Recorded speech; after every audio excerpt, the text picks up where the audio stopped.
It was supposed to be a routine flight. Delta Airlines Flight 467, a Boeing 737-800, was en route from the icy plains of Minneapolis to the bustling metropolis of Toronto.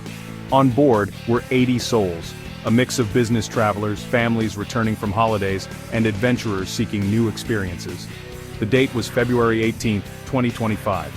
The mood on the plane was light, the anticipation palpable as the aircraft began its descent into Toronto Pearson International Airport. As the plane sliced through the thick cloud cover, the passengers felt a familiar lurch. The landing gear was deployed. The pilots, seasoned veterans of the skies, prepared for a smooth touchdown. But fate, it seemed, had other plans. Instead of a gentle landing, the aircraft slammed onto the runway with a deafening crunch.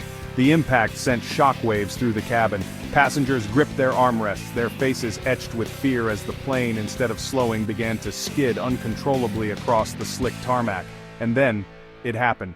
In a horrifying spectacle of twisted metal and shattered glass, the plane flipped. It skidded off the runway, coming to a rest upside down in a cloud of snow and debris.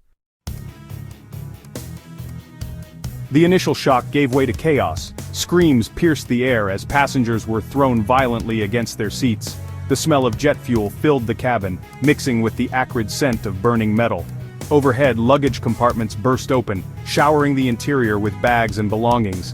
In the midst of the pandemonium, a fireball erupted outside the plane, casting an eerie orange glow through the shattered windows. Panic surged through the cabin as the terrifying realization dawned on the passengers. They were trapped inside a burning aircraft. Amidst the chaos, acts of courage and selflessness unfolded. Flight attendants, their training kicking in, sprang into action, guiding disoriented passengers towards the emergency exits. Strangers helped strangers, their shared peril forging an unbreakable bond. But for some, escape seemed impossible. A child, his small frame trapped beneath a pile of luggage, cried out for his mother. An elderly man, his bones brittle with age, struggled to unbuckle his seatbelt. A woman, her leg pinned beneath a twisted piece of metal, screamed in pain. Panic turned to a strange disorientation. The world was upside down. Passengers found themselves hanging, suspended by their seatbelts, staring at what was once the ceiling. The force of the impact had jammed some luggage compartments open, spilling their contents into the chaotic scene. Then, just as suddenly, they were falling. The plane shifted, and gravity brought them crashing down onto the plane's interior ceiling. Disoriented and terrified, passengers struggled to free themselves from the wreckage. The emergency exits were finally opened, revealing a scene of chaos and destruction. Outside, the snow-covered tarmac was littered with debris. The air was thick with the smell of jet fuel and the sound of sirens wailing in the distance. One by one, the survivors emerged from the mangled wreckage, coughing and gasping for air. They stumbled onto the wings of the plane, their faces pale with shock, their clothes torn and covered in soot. They had cheated death, but the experience would forever be etched in their memories. As emergency crews rushed to the scene, a critical question arose. What caused this catastrophic crash? Initial reports pointed to treacherous weather conditions. Toronto had been battered by a severe winter storm in the days leading up to the incident. Strong crosswinds, gusting up to 64 kilometers per hour, had been reported at the airport, along with heavy snow and freezing temperatures. However, the official account from Toronto Pearson Fire Chief Todd Aitken contradicted these initial reports. Aitken stated that the runway was dry at the time of the crash, with no crosswind present. He did confirm that light snow was falling, but maintained that visibility was not a factor in the incident. The conflicting reports created a puzzle for investigators. If the weather wasn't to blame, what caused the experienced pilots to lose control of the aircraft during landing? Was it mechanical failure, human error, or a combination of factors yet to be determined? Section 5, Airport in Lockdown.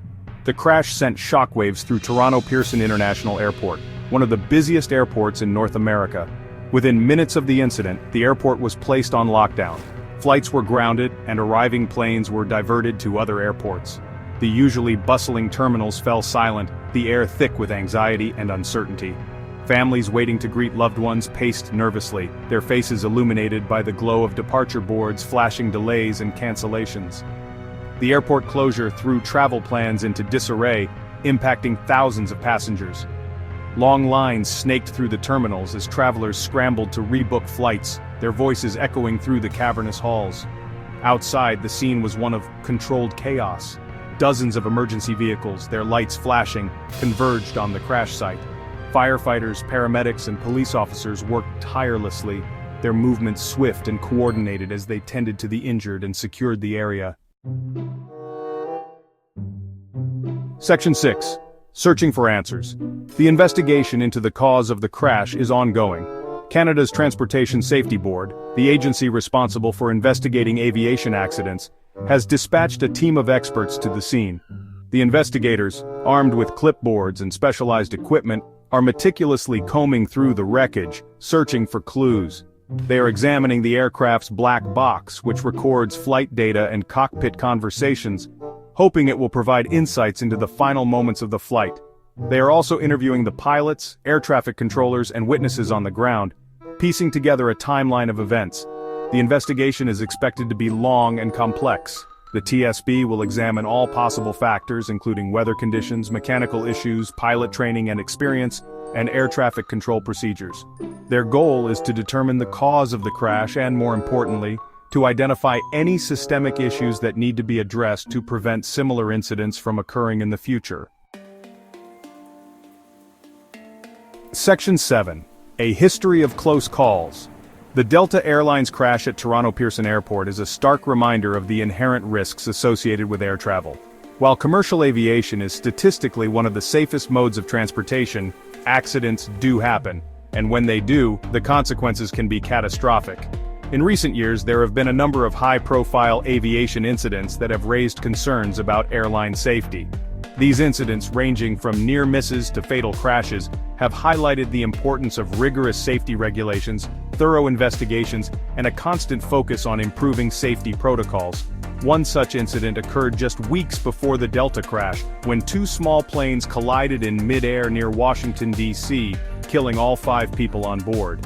The collision, which occurred in clear weather conditions, raised questions about air traffic control procedures and the adequacy of pilot training.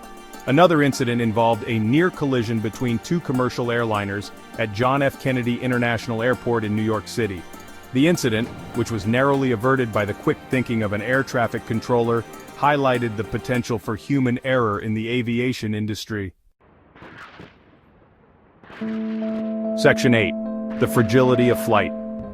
Every time we board an airplane, we place our lives in the hands of pilots, air traffic controllers, and countless others who work behind the scenes to ensure a safe flight. We trust that these individuals are highly trained, that the aircraft is well maintained, and that safety regulations are being followed.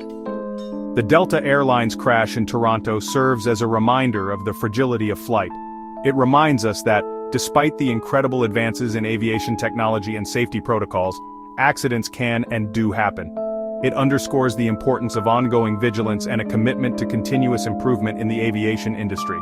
Every incident, no matter how minor, should be thoroughly investigated, lessons learned, and changes implemented to prevent similar events from occurring in the future.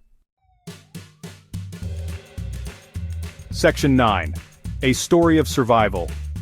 In the aftermath of the crash, there is a sense of relief that there were no fatalities. The fact that all 80 passengers and crew members survived is a testament to the skill of the pilots, the quick thinking of the flight attendants, and the bravery of the passengers who helped each other escape the burning wreckage. The survivors of Delta Flight 467 have been through a harrowing ordeal. They have faced their mortality and emerged from the wreckage forever changed. They bear the physical and emotional scars of that fateful day, but they also carry with them a newfound appreciation for life and a story of resilience that will stay with them forever.